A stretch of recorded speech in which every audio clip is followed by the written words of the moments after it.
Hey everyone, I'm going to show you how to block a website on Google Chrome. So if Chrome is still allowing adult websites, so don't worry, I'll walk you through a quick method that only takes a minute or two.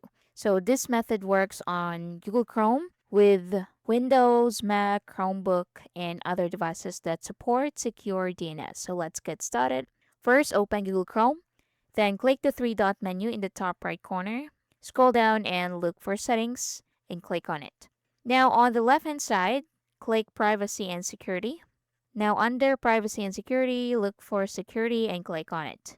Now once you're here, scroll down until you find the Use Secure DNS. So it's right here. Now if it's turned off, you need to enable it. So toggle it on, just like so. That will ask you to select DNS provider. Then just click this drop down arrow. Then select a different DNS provider from the available options.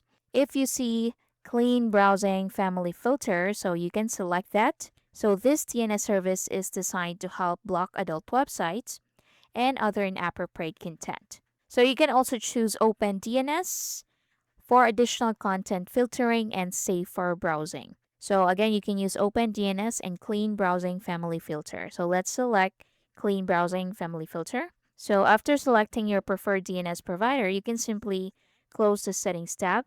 Then Chrome will automatically save the change. Then you can try accessing a website that should be blocked by the filter. So if everything is working properly, the website should be restricted or blocked. And that's it. Thanks for watching.